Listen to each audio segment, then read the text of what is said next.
Aspirants, so recently एक credit assistance programme है जो जन औषधि केंद्र के जो ऑपरेटर्स होते हैं उनको दिया जाएगा। ये सिमिलरली इंडिकेट करता है कि अब जन औषधि केंद्र के जो यूनिट्स है उसको बाद में बढ़ाया जाएगा। क्यों न्यूज में है, क्या होता है जन औषधि केंद्र, कुछ चीजें इससे रिलेटेड हम देखेंगे, कुछ की हाइलाइट्स देखेंगे। Then will be solving out today's prelims and the main practice question based around this topic. So let's start. So why in news recently जो यूनियन मिनिस्टर हैं chemicals and fertiliser and health and family welfare के, इन्होंने एक credit assistance programme की बात की है, खासकर की जन औषधि केंद्र को लेकर के। इसका एम होगा कि एक्सेसिबिलिटी थोड़ा अफोर्डेबल हो जाए मेडिसिन से across the whole India for the people of India. यहाँ पर एक मेमोरेंडम ऑफ अंडरस्टैंडिंग भी साइन हुआ है, जो हुआ है SIDBI small industry development bank of India के बीच में and pharmaceuticals and medical devices bureau of India which is PMBI, इन दोनों के बीच में साइन हुआ है। ये फाइनेंशियल असिस्टेंस देगा, सपोर्ट देगा इंफ्रास्ट्रक्चर डेवलपमेंट को, खास करके जनौषधि केंद्रास के लिए। तो जनौषधि केंद्र क्या है? तो ये जनौषधि केंद्र गवर्नमेंट का ऐसा इनिशिएटिव है जिसे अफोर्डेबल और क्वालिटी मेडिसिन पब्लिक को दी जाती है। ये ऑपरेट करते हैं प्रधानमंत्री भारतीय जन औषधि परियोजना के बीच में, विच इज पीएमबीजेपी। ये जो स्कीम है ये डिपार्टमेंट ऑफ फार्मास्यूटिकल्स की है, ministry of chemicals and fertilisers. ये जो स्कीम है ये स्कीम जनौषधि स्कीम है और ये प्रधानमंत्री जन औषधि योजना के नाम से भी इसको जाना जाता है। 9 सितंबर 2005 में ऐसा हुआ था।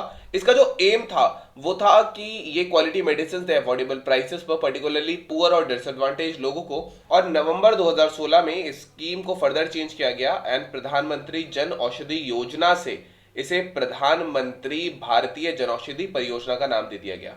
नेक्स्ट, ये जो पीएम बीजेपी है इसका जो फोकस है वो खास करके जेनेरिक मेडिसिन पर यहाँ पे फोकस रहता है एंड एक्सक्लूसिव आउटलेट्स होते हैं जिनको जनौषधि केंद्र से बांटा जाता है। ये जो स्टोर्स होते हैं जेनेरिक मेडिसिन देते हैं बहुत लोअर प्राइसेस पर, अगर हम ब्रांडेड ड्रग से इसको कंपेयर करेंगे तो इंश्योर करते हैं कि जो out of the pocket expenses होता है हेल्थ केयर का वो कम हो जाए। जो जेनेरिक ड्रग्स होते हैं जो पीएम बीजेपी जो प्रोवाइड कराते हैं, इसके जो स्टोर्स प्रोवाइड कराते हैं, ये इक्विवेलेंट है क्वालिटी एफिशिएंसी इंक्रीज करने में, जैसे कि ब्रांडेड ड्रग्स होते हैं एक्सपेंसिव एंड मोरओवर ये रैशनल यूज भी मेडिकेशंस का इंप्रूव करते हैं।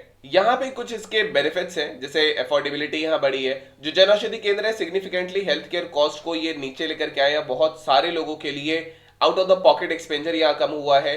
इंडियन सिटीजन्स ने अगर हम देखें तो कलेक्टिवली लगभग 28,000 करोड़ जो है वो उन्होंने सेव किया है लास्ट के डिकेड की अगर हम बात करेंगे तो। So this have been done and more over यहाँ पर इंप्रूव्ड एक्सेस है। जो जनौषधि केंद्र है एसेंशियल मेडिसिन को और ज्यादा रेडिली अवेलेबल करा देते हैं। अराउंड 10 से 12 लाख लोग ऐसे हैं जो डेली जनौषधि केंद्र को जाते हैं एंड रैशनल मेडिसिन का यहाँ जो यूज है उसको प्रमोशन किया जाता है। ये इंफॉर्मेशन देते हैं, काउंसलिंग देते हैं अप्रोप्रिएट यूज ऑफ मेडिसिन पे। तो ये मिसयूज ओवरयूज बेसिकली नहीं कर सकता। कुछ जो मेडिसिन होती है for example sleeping pills and all होती है उसके लिए यहाँ आधार रिक्वायर्ड होता है। लगभग 1 करोड़ की सेल 2023-24 में यहाँ पे देखी गई थी एंड 10,409 एक्टिव, लगभग 11,000 एक्टिव जेकेस है across the whole India. So these were the things related to this. Next are some more की हाइलाइट्स रिलेटेड टू दिस। तो डॉक्टर मांडविया इन्होंने हाईलाइट किया कि यहाँ पे जो जनौषधि केंद्र थे वो लगभग 2014 में केवल 80 यूनिट्स थे यहाँ पे एंड यहाँ पे वो 11,000 ऑपरेशनल लगभग यूनिट्स है नेशनल वाइड। एंड ये जो केंद्र है इनको संजीवनी कहा जाता है। ये पीएम मोदी ने इनको संजीवनी कहा पुअर पीपल के लिए, क्योंकि ये वाइटल हेल्थ केयर लाइफलाइन जो है दोनों रूरल अर्बन एरियाज के लिए जरूरी है। एंड मिनिस्टर मांडविया ने यूनियन गवर्नमेंट के एफर्ट्स को प्रेज किया और कहा कि फाइनेंशियल असिस्टेंट अब इंडिविजुअल ऑपरेटर्स को देना, पर्टिकुलरली ऐसे ऑपरेटर्स जो रिमोट एरियाज में हैं, तो ये एंटरप्रेन्योरशिप प्रमोट करेगा और मोरओवर अफोर्डेबल हेल्थ केयर का एक्सेस भी इंप्रूव करेगा। ये जो प्रोग्राम है ये सिडबी और पीएमबीआई जो है इसके बीच के मेमोरेंडम ऑफ अंडरस्टैंडिंग से है और इसका एम है ऑपरेटर्स को लगभग 2 लाख रुपए देना कॉम्पिटिटिव इंटरेस्ट रेट्स पर। कोलैबोरेशन है सिडबी और पीएमबीआई में। सो ये एक सिग्निफिकेंट स्टेप है कि ये मॉडर्नाइज और ज्यादा करेगा जनौषधि केंद्र को।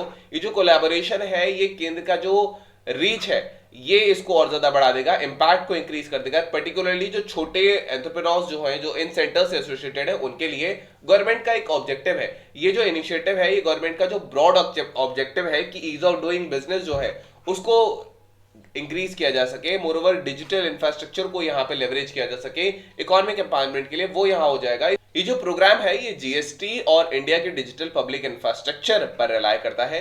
तो ये अनसिक्योर्ड वर्किंग कैपिटल लोन्स आसानी से मिल जाएंगे यहाँ छोटे बिजनेसेस के लिए, उनकी जो फाइनेंशियल नीड है और सस्टेनेबल ग्रोथ है वो यहाँ पे हो जाएगी।